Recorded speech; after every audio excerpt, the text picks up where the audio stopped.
Good evening, good afternoon, good morning. Hi, everyone. Whenever it is you're listening to this is the Flex Success podcast. We are back. And by we, I mean myself and my partner. Hello. Both in crime and in business, I've said before on here, and then got really confused. First of all, it's Liz. Hey, Liz. Hi, Dean. And the last time I said that, I think it was Greg Knuckles said, "What crime?" And I was like, what? I was so confused. I had to explain it to you. I was like, Dean, because you said crime. He's asking what crimes we commit. You were like, oh, yeah, I'm like, this isn't. I'm not very creative, Greg. And then we moved on. It was kind of awkward. So today, maybe we might come up with a crime. Okay. I think that if we were to commit crimes together, well, I wouldn't want to rob a bank because, like, I'm not that interested in having more money than I need. Because we're so fucking rich. No, that's not what I mean at all. No. Oh, God. The crime I would commit, I would probably steal children and animals that aren't being cared for, but can't legally actually be taken. That's what I would do. And I would redistribute them to loving homes. That's the crime I would commit with you, Dean. Badass. What do you think? I feel like anything that I say after that may not have the same level of value and no, because I've volunteered with dogs for, 3 or 4 years now with rescue dogs. And it's really depressing the level of harm that a dog needs to be in to actually have that dog removed from a home. And I mean, I don't know much about the foster system, but I imagine it's the same with human children as well as canine children.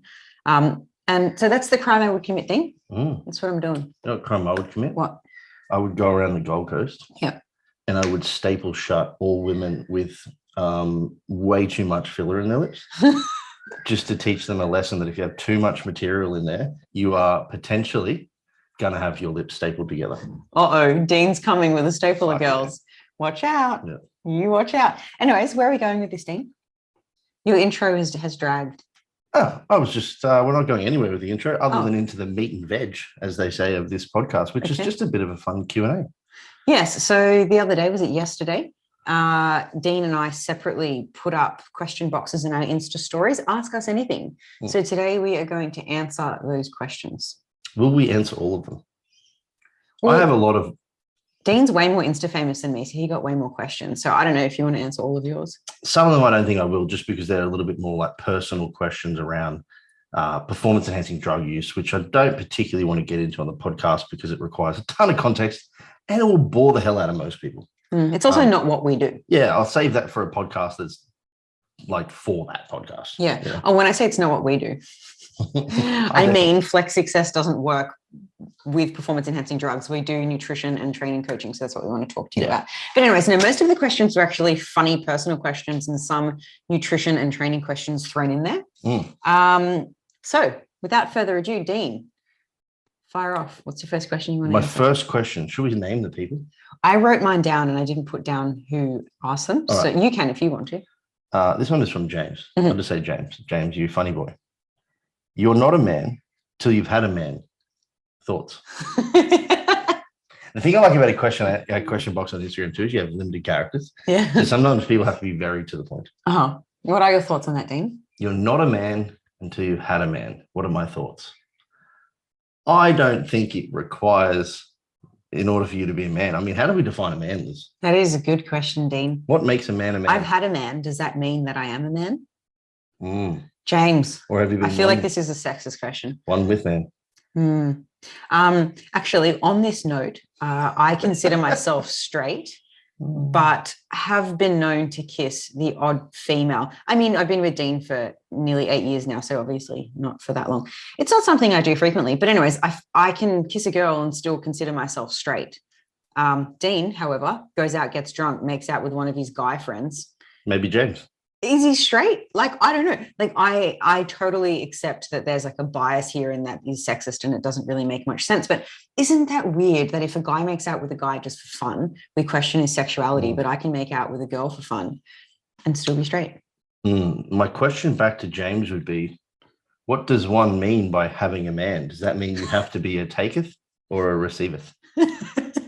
I don't know. Next question. Who's next?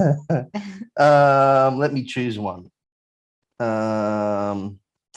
Besides doing what you two currently do, if you had your time again, what would you? Dean. And they ran out of characters. Okay. Do I'm assuming. What would you do, Liz? What would you do? I think that question was to you, not to me. No, it says besides doing what you two currently do. Okay, so do we have to choose something that we would do together? Is it? No, just okay. if you had your time again, what would you do? I have always been interested in flipping homes. I just think because I consider myself creative and resourceful, and I feel like I could do a lot with a little flipping a home. Also, I have always had a keen interest in plants. Not that I'm any good at them. I kill like every herb I bring into the house. But maybe horticulture is something that I would consider. That's what I would do. What about you, Dean? I think it would be a lie of me not to say that I don't have a fascination with the human body regardless. Yeah. So I would take great interest in doing something around either the research of anatomy, so that I have to dissect bodies. Okay. Or I actually have always wanted to do forensic science. Okay. But I'm colorblind.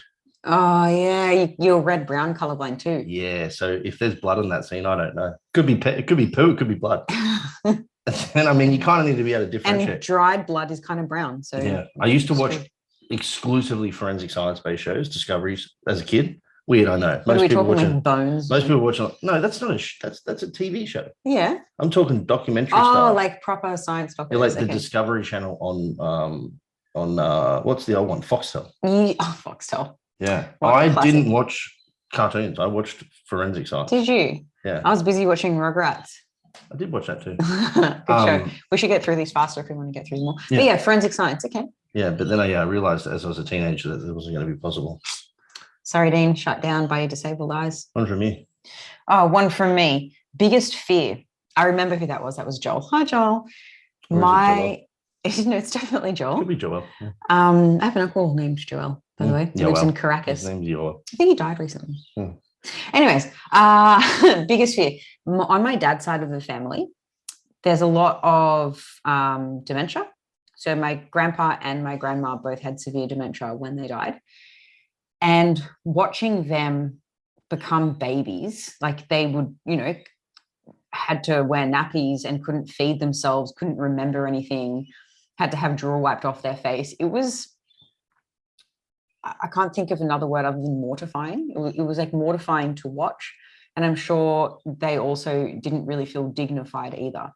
But they also weren't in a place to take their own lives if they wanted to, because I don't think they just were mentally able to, or to make the decision that they wanted assistance dying. Because when you're in that state, you can't make decisions for yourself. So they just had to wait until their body gave up on them.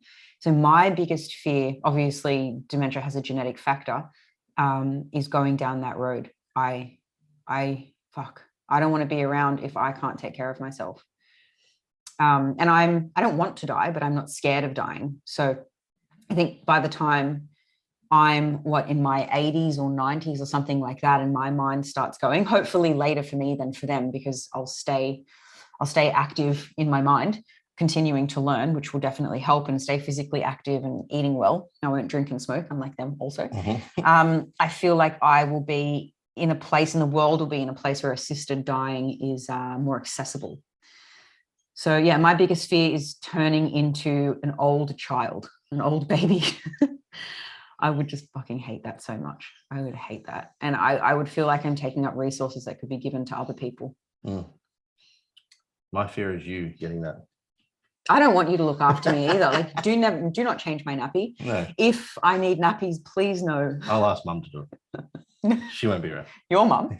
She'll be like, what, 140?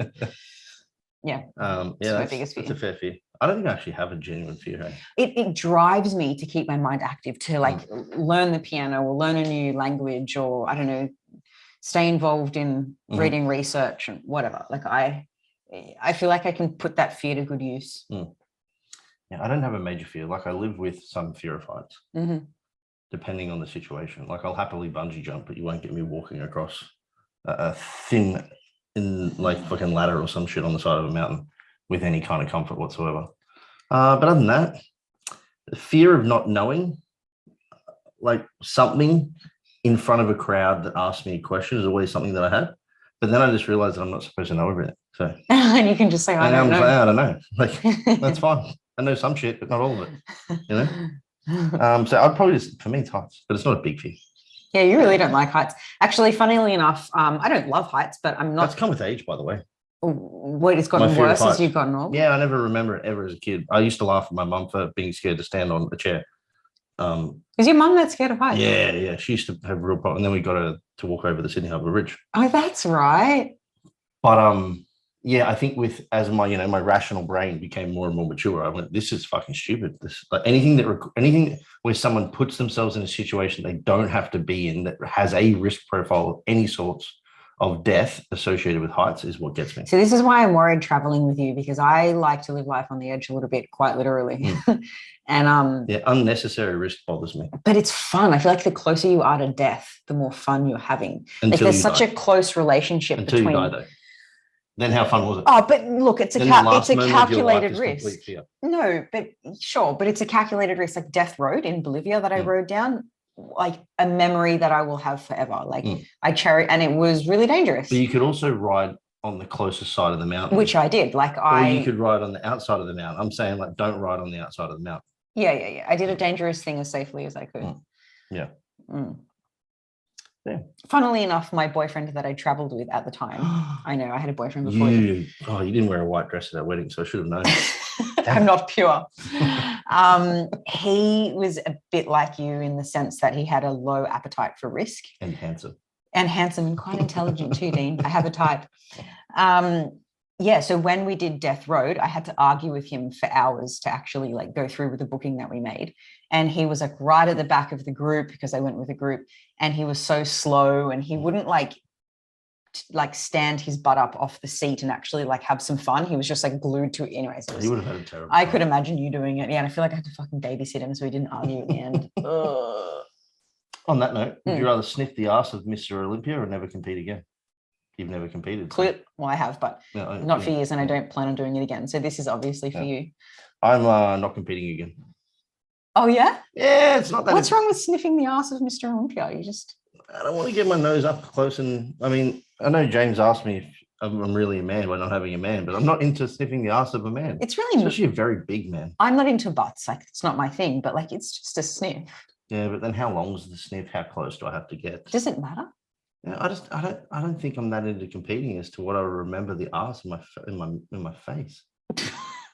Okay. Like the memory of not competing again would still be better than the memory of knowing that my nose touched the date. No one's asking you to touch your nose to the date. I feel like Dean doesn't really mean that answer, whoever asked it. No, I don't really think I would. He would. I don't think so. Yeah, would. No. Next question. Well, another person said, sorry, this was the question before there was a follow-up, but it was split. It said, if, the two of us doing our thing, what else would we do if we weren't doing it? It said study and or follow career-wise. So we answered that. That's fine. You're really good at this. How did you get your head around implementing, not implanting as this person has written, RIR in training after training to failure? So like, how did you get around? Like, if you're used to training to failure, how did you then get your head around not training to failure and implementing? Just stop RIR? A couple of reps before that. That's exactly my answer. I'm like, I found failure, and then I realized that's not necessary, so I just did one less.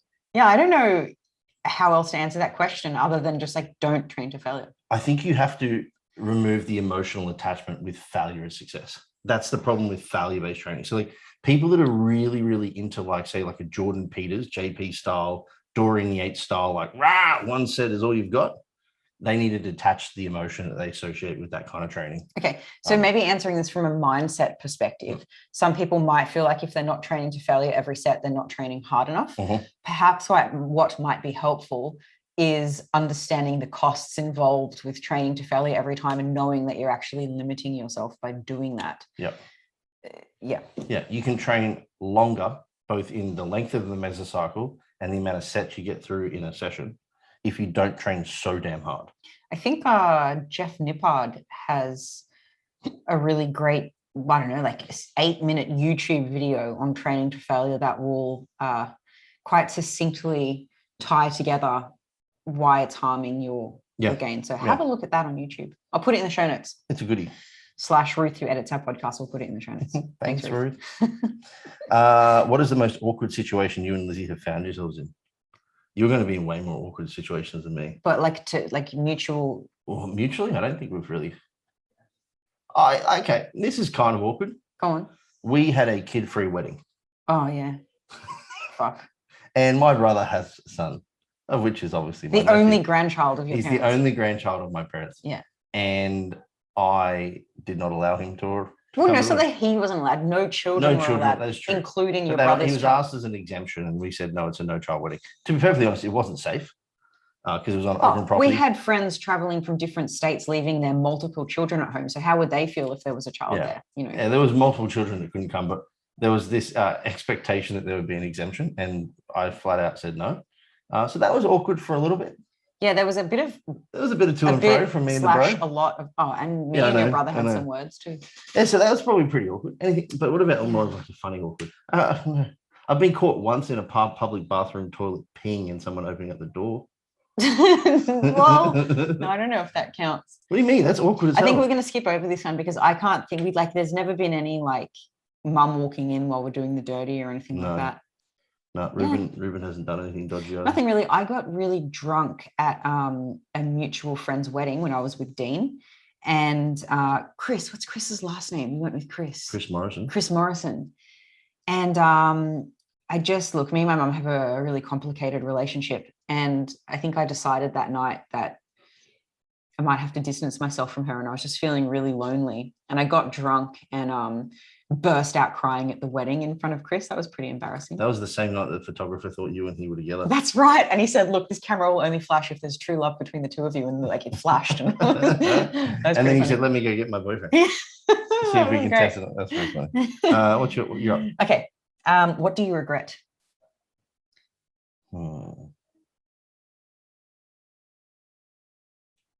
Have you got one?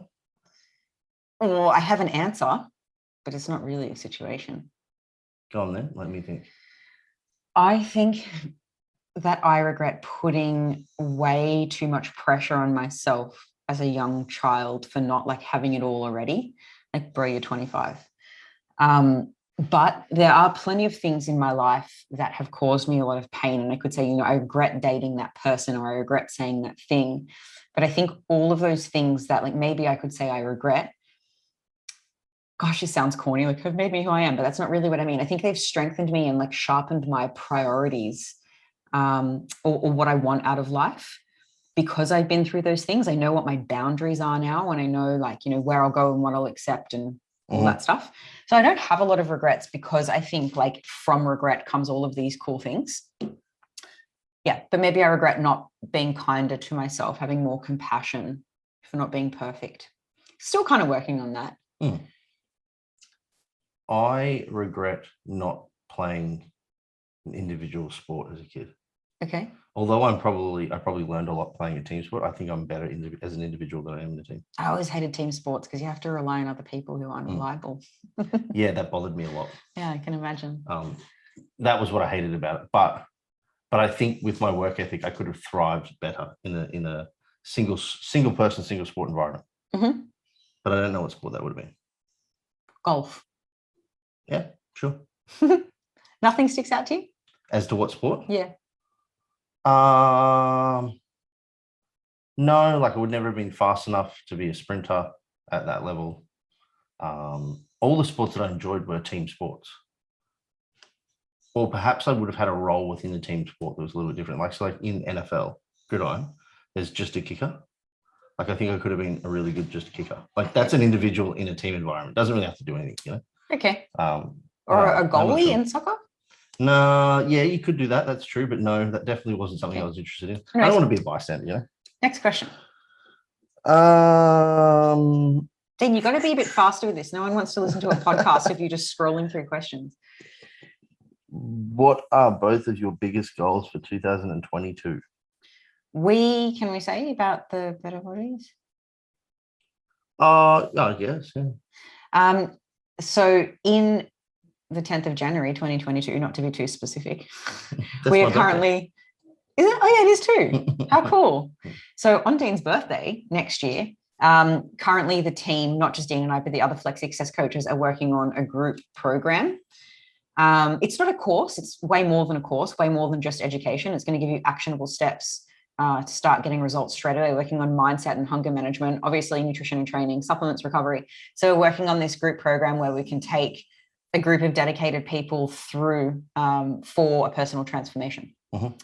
So our biggest goal, well, I don't know, maybe I'm talking for both of us. My biggest goal for 2022 is kicking this awesome course off and continuing to improve it over time as we take more and more groups through. Yeah, the cool thing about it is we're obviously going to have the opportunity to help more people and at a lower barrier to entry for them to come to us as well. Yeah. Which is something that we've always wanted to be able to do collectively as a group of coaches. And that's the best thing about this too, is that you have access to all of it. So. Yeah, well, we do a lot of education with our one-on-one clients, and a lot of the stuff we teach is sort of like the fundamentals of, I don't know, nutrition, habit change, hunger management, whatever. And we can teach it on a bigger level and then also have room to discuss with people what their individual concerns and problems are and troubleshoot with them. So it's going to have kind of the best of both worlds. Everybody gets to learn together, but then also get the individual attention through asking questions. And, you know, we'll have group calls where we can talk about problems and stuff like that. So it's going to be cool. Yeah, I think so. So keep an eye out for that bad boy. And I would say then on my behalf, because that's obviously an our behalf one. Yeah. It would be for us to kick off our travel. Yeah, obviously this trip.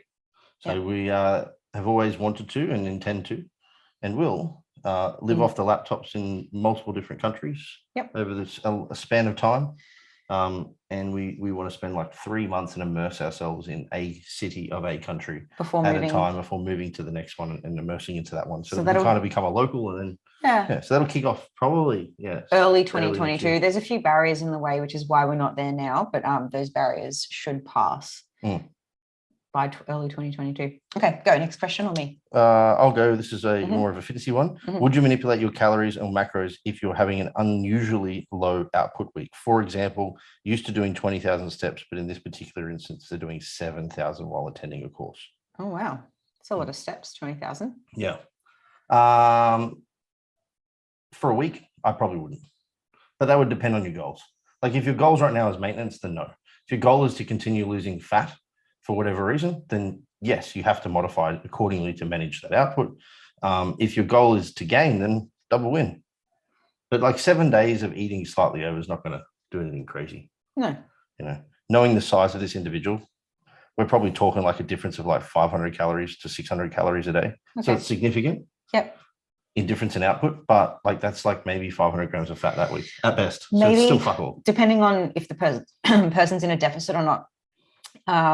NEAT might increase as steps go down. So they might fidget more, you know, walk around the room more, things like that. So maybe output actually doesn't go down as much as 13,000 steps. Yeah. You know, from 20 to 7. Yeah, but long and the short of it is I wouldn't be two-faced unless you're in fat loss, of which you'll definitely have to account for it. Yeah, I would agree.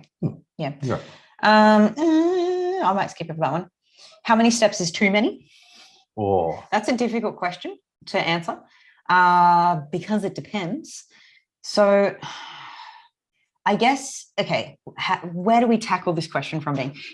When we talk about training volume landmarks, #Renaissance periodization, I currently am training at maintenance volume. So I'm just trying to maintain the muscle mass that I've built. Therefore, I have a huge buffer between where I'm training and the amount I can recover from. So too many steps for me would be, I don't know, whatever makes my feet sore, like 25,000 steps a day, something like that.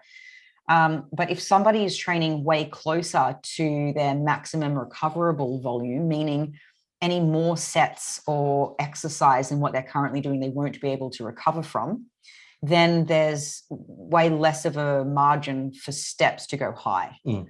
So that would be one consideration when thinking about how many steps are too many. I would also say when the amount that you have to do each day starts to negatively impact your life, in that you have to consciously and formally go out and chase steps all the time because you're at a constant step deficit based on just your general daily output, like your true NEAT, you could probably do far more efficient output-based cardio So like, if you're used to doing 7,000 and then you go to 10 and then you go to 12 and then you go to 15 and then you're at 20. And in order to hit 20, you're doing 2 hours of walking. And it's impacting your sleep and your food Yeah, prep like you time. have to get up earlier or you're rushed. Like that's too many, Yeah. The idea of steps is based on the fact that we typically see output decrease during a diet phase, and you just regulate your steps to stop them from going backwards. Yeah. Not to necessarily use them as a means to drive caloric burn. Yeah. Or to always do more and more and more and more. Yeah. But my experience has been, unless this is in a contest prep scenario, unless you're naturally doing this amount, 15,000 per day seems to be about the top end, whereby I start to see people's fatigue accumulate greater than the recoverability. Yeah. And if somebody has an active job or they're chasing around multiple children or something like that, 10,000 you should be able to get even without formally exercising. So 15,000 would just mean like one walk a day, right? Yeah, which is perfectly reasonable. Yeah, but if somebody has a desk job, their natural activity, walking around the house from the bathroom to the fridge, something like that, over the course of a day might be between 1.5 and 3,000. So asking them to do 15,000 steps, that's a lot of formal activity they're doing. So there's too many considerations to give a firm answer, but those are some considerations. Yep. Yeah. You want me to keep going or you go? Yeah, go for another one. Do you ever secretly binge? No. Okay, you never have you? No, I've had moments, I suppose, post-comp where I've maybe had one extra like mouthful of something where I'm like, oh, just one more. Yeah. Where I think I probably didn't need that. But I've never eaten myself to the point of sickness other than one night, but it was actually supposed to have happened. I remember this night, sushi train and then gelato. Well, it was a day of eating. Like, it was after my first comp. It was 4 weeks post-comp. We put my calories up. My weight hadn't moved. And my coach at the time just said, go and try and eat as much food as you can this week and then see what happens. So I did. And yeah, I ended up I wanted a drink because I was super thirsty because I was definitely dehydrated from the food today. And instead of choosing an appropriate drink, I ended up getting a sundae, a milkshake. And then the milkshake had 2 scoops of ice cream in it, which I'd already just had 2 scoops of ice cream. So I was way too full. I went straight to bed. I felt sick. Yeah. We probably should define here overeating versus binging. Yeah. So overeating is conscious. You can stop at any time. You're just choosing not to. You're eating past the point of fullness. Whereas binging is associated with consuming at least half your daily calories. I hope I'm not miswording this, in one sitting. And it's also associated with a loss of control. The guilt associated with it after. Some people even kind of have a brain fog, like they don't remember everything that they did. It was sort of just a haze. They just ate. So those are the differences. And it sounds like, Dean, what you did was intentional overeating. Absolutely. Yeah. Yeah. You could have stopped at any time. You did it on purpose. You knew what you were doing. You weren't in any sort of like trance. Yep. No, there were legitimately moments where I was like, I'm full and I'm not really hungry, but I've been told to eat some food. So I'll stick to at least 4 meals today and just get it done. Not binging. Yeah. Yeah. My answer is very different. I never had problems with food as a kid, but during my first ever comp prep, I was with a coach who had really good intentions, but he pushed clean eating. And I didn't know anything about nutrition at the time either. I was very young. And I had these ideas of like good and bad foods and diet foods and weight gain foods and all this stuff. And I was so hyper restricted that I did develop a binge eating disorder alongside orthorexia. Woohoo, fun combo. So yeah, I secretly binged a lot, which was hard because I got into good enough shape to get on stage, and the binging started after. And because I didn't have the pressure of public humiliation anymore, which was getting on stage fat, I binged quite frequently, but I had developed this identity as this like lean, fit person, and everyone was giving me compliments and Liz, you look great. And then I became really embarrassed that I put on all this weight and I didn't want to go out in public anymore. And I was training at different gyms and baggy t-shirts, and it was quite horrible. But anyways, that experience definitely helped me relate to my clients. Definitely not a binge eating expert at all, but I do feel like I have some tools in my belt to help people through dealing with similar things. Yeah. And it's been a long time since I've binged. It's been, I don't know, 10 years. Yeah. And it's not that I don't eat bad foods anymore. It's that I do eat these foods, but I don't think of them as bad, and I have way more control, and I can stop at any time. Rarely do I even consciously overeat. I just kind of eat to feelings of fullness or eat to calorie targets. I eat chocolate most days, but maybe like 2 squares or something like that. Yeah. And it's fine. It's delicious. It's yum. I'm happy to stop. Like sometimes if I'm dieting, like I want a bit more, but it doesn't feel like an emergency. Yeah, I mean, we have a tray for chocolate in our fridge. Yeah, we do. It's filled with largely dark chocolate because that's the most delicious. No, it's not. That's a lie. It is. It depends. Well, I prefer to eat dark chocolate because it's easier to stop at a couple of Definitely squares. easier to stop for sure. Yeah. I don't think in the 7 years we've been together. Well, in January it'll be 8 years. Yeah. That I've ever seen you overeat. It's probably true. Like you're always very well controlled. And that's, you know, we're lucky, I suppose, in that we have, I think, the right environment set up, the right behaviors, the right thought process. Like I think it's like, even when I think, oh, this food's going to be pretty delicious, I always at least have somewhat of a conversation with myself before about what is enough. Yeah. You know, so like even for me right now, like I have an off-plan free meal to call it on a Saturday night, which just basically means I don't track it and I eat kind of whatever I want, but I allow sort of a calorie allotment for it. But there's always a moment where the dessert comes around where I'm like, how many do I want tonight? How many am I allowing myself to have if I want them? And how much is too much? So it might be like, I have 5 cookies available to eat. I really think I only need 3. But if I want 5, can I have them? Yes. But will I have them? I don't know. And then usually I have 3, maybe 4. But I don't typically go for 5 unless I've really undereaten that day. And then even then, it's still a conscious decision from a calorie perspective. Yeah, to say, I should probably eat these. Yeah. Yeah. So I think having, the ability to have those conversations beforehand makes it a little bit easier too. For sure. And it's not that I have like super strong willpower or self-control, and that's why I haven't done it in 10 years. It's not that at all. It's that I've changed how I think about food, and therefore I just stop when I'm not hungry anymore. Or if I do have an indulgent meal, the next meal will just be veg and meat. Like it's not about strong willpower, and probably for you as well. Like sure, willpower is a portion of it. But it's about removing the restriction so that you don't have this like, oh, I shouldn't, it's the only time I have to eat it. And, the floodgates are open. It's like, you can eat these things anytime. Yeah. It's a process. Yeah. I often say that the advantage of flexible dieting and learning it is that it gives you the opportunity to make the choice should you wish to eat the food that you want under the parameters that you're set. Like, can you have 1 square versus 2 versus 3? It's not even often the fact that you do eat it. It's just that it's available. Yeah. And that to me makes the dieting process a lot easier. Yeah, for sure.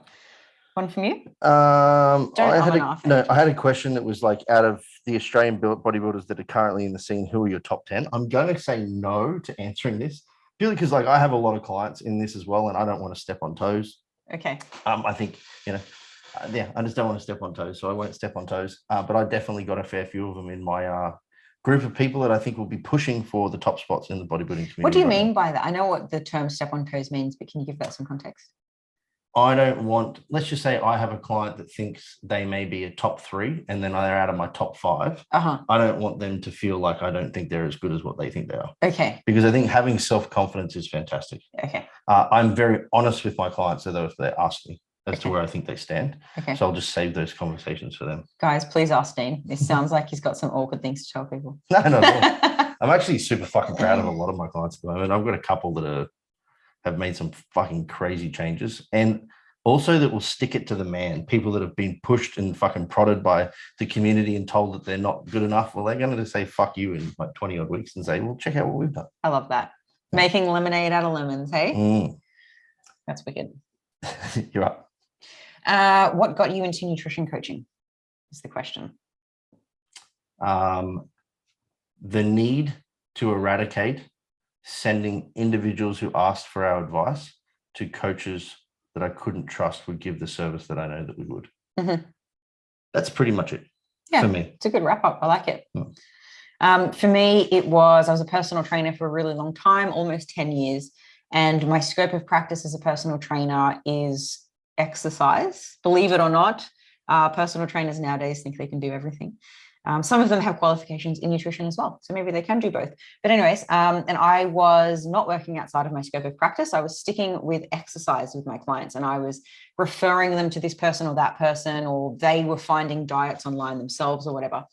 And not only did they either make no progress or slow progress, a lot of them were being harmed in the process, like developing disordered eating or I don't know, actually gaining weight or nutrient deficiencies because they were cutting out whole food groups or something like that. Or they were even just feeling socially isolated because their diet was so strict. And I knew that all of these things were unhelpful.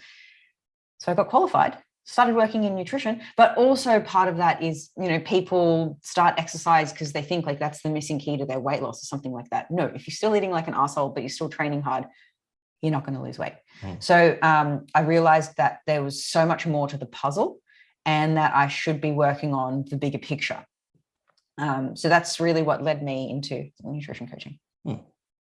Yeah, kind of similar to you. Yeah, I mean, like that's the crux, not the crux. That's the underlying reason as to why I got into it as well. Yeah, It's we knew just we that could do a better job. Every time that somebody asked me for help and I sent them to somebody, there are a select group of people that I could send them to that I trusted. But a lot of the time I was like kind of uncertain. So did you put your phone away because you don't want to answer any more questions? There's probably 3 or 4 drug questions in there that I won't answer just because I don't think this is the time for it. Okay. I'll answer them on my story, and that was it. Okay. Yeah. Well, then I've got one more. Yeah. What motto do you live by?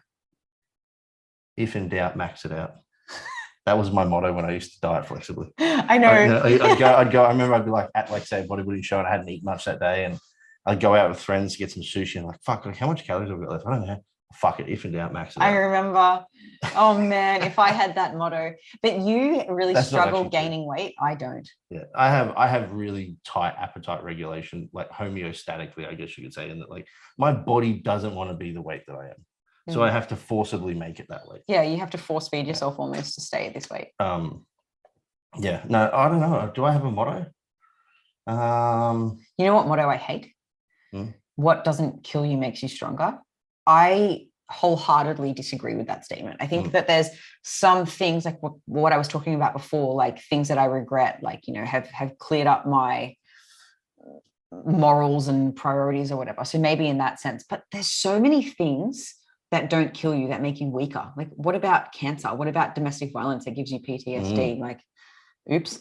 Like, like there's so many things that you go through and you come out a fucking mess. I just I don't live by that motto. What about just the tip is as dangerous as the full shaft? Is this even a motto? Do you live by this motto? I live by that motto for sure. In fear of having children, that's my motto. Okay, I think I've got one from the Minimalist podcast. Shout out to the boys at the Minimalist, Ryan and what's the other guy's name? No, Ryan's a cool one. So I reckon the other guy should be called Jeff. How do I not remember their names? God, it's been a while since anyways, I remember one thing that they said. It was not enough is deprivation and too much is excess. And so we want, and so full stop, that's the end of their quote. So what I got from that is we want to be living somewhere between deprivation and excess. And what we find, maybe it's just my social circle, but maybe not. People have a million handbags and a million purses and these extravagant holidays and these huge muscles or whatever, but nothing's ever enough and they're never happy. So much money in the bank account, but they don't donate. Like they hoard everything. They live in excess and they're miserable.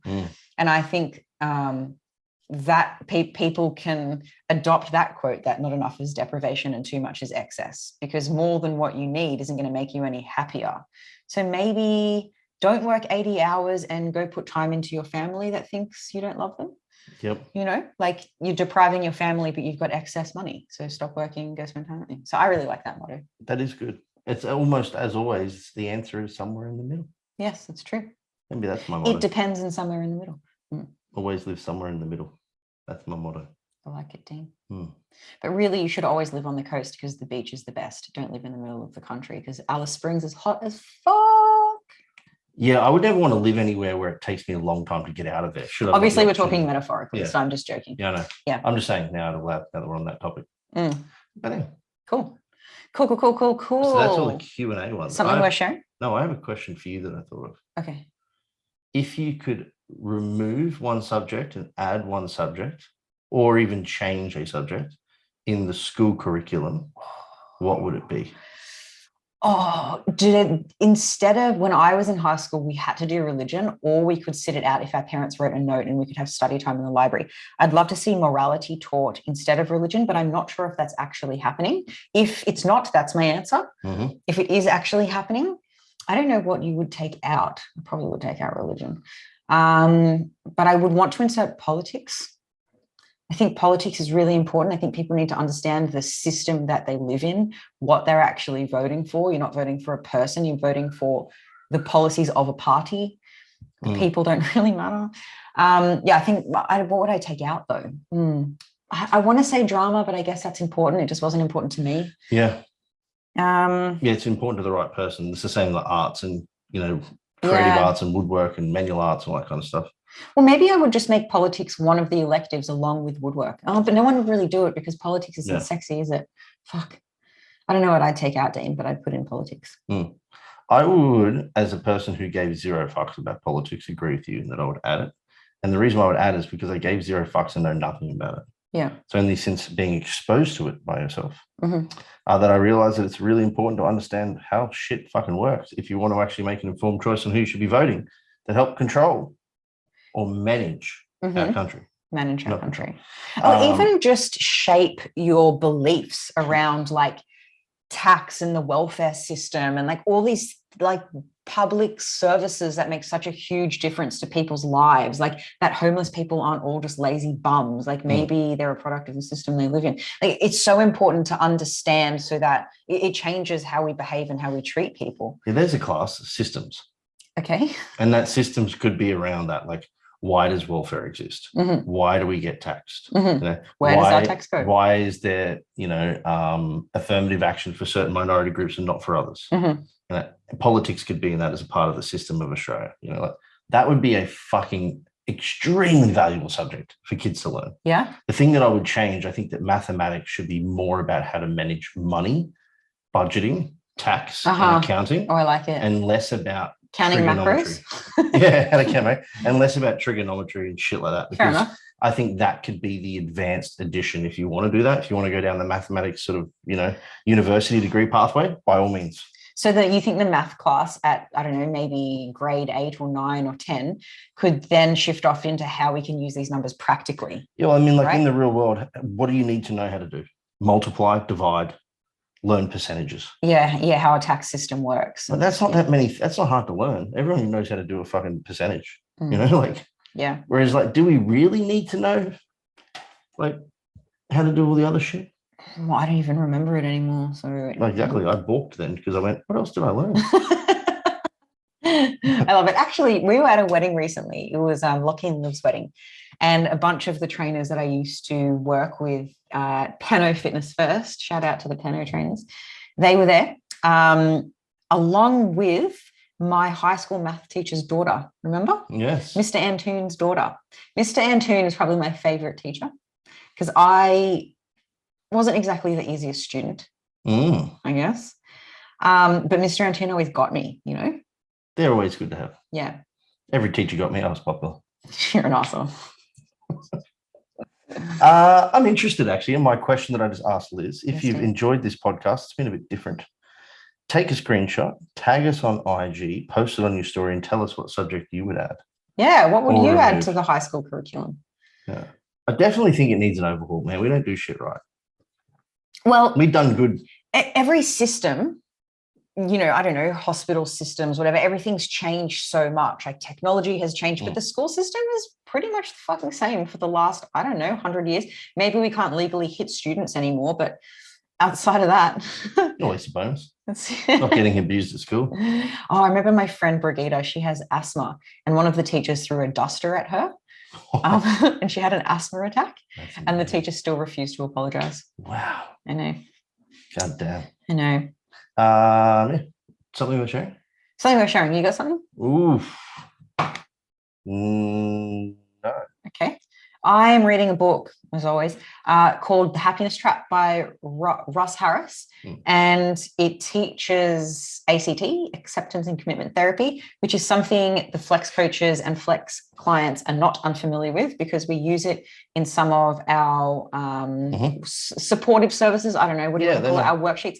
When people are having a really hard time with, particular thoughts affecting their behaviors, we can use this a particular technique from ACT. So we kind of teach like unhooking and some other things. And so I'm really liking the book.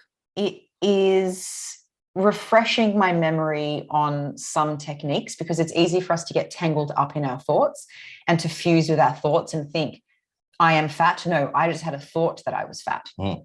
You know, or some people can't switch off their mind, like the thoughts are at the front of their mind and kind of control them. And it teaches you how to make your random thoughts. We can't control them or get rid of them, but we can push them into the background so that they're not controlling us as much. And so this book has been a really good refresher. I've still got a quarter left to go. I'm about 3/4 of the way through it. But for anyone who thinks that maybe their thoughts are hooking them and guiding their behaviors a little bit too much, and you would like your thoughts to be background noise, give The Happiness Trap by Russ Harris a go.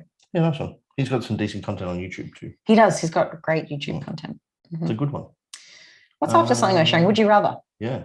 Oh, you want to ask me? Or it would be a random question of some description. Let's go. Would you rather? And you want me to come up with it on the spot, the Mr. Not Creative. You want me to do it? Would you rather always have your eyelids turned inside out? Oh, my brother used to flip them inside out and I would hate it.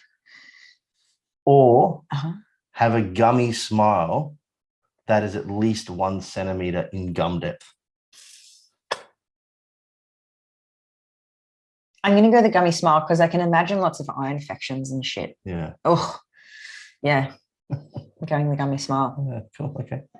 What about, would you rather always have a drippy nose or waxy ears? And the waxy ears discharge. Gross. Like, so is it like visible? There's some drippage that you have to clean up a couple of times a day. I'm going drippy nose. Really? Yeah, drippy nose. I think that the waxy ears would be less annoying, but also less socially acceptable. We wouldn't, I feel like you and me might still be together if I had a constantly runny nose. Super annoying. But like waxy ears, would you date a girl with a really gross waxy discharges? I don't know if you've noticed the waxy ears. Oh, you would. Or maybe I'd have that hairstyle where my hair covers my ears. Sorry, I just like smashed my microphone with my fingernails. Just wear a like a headband 24/7. Yeah, and I don't then know. you forget to clean the waxy ears. I'm still going the nose. I think waxy ears are gross. Okay. Yeah. Okay, we'll wrap it up. So don't forget, take a screenshot, tag us with your answer. What would you add to the school curriculum? What subject? Yeah, or change. Take out, add. And we will see you in the next episode. Peace, everyone. Bye.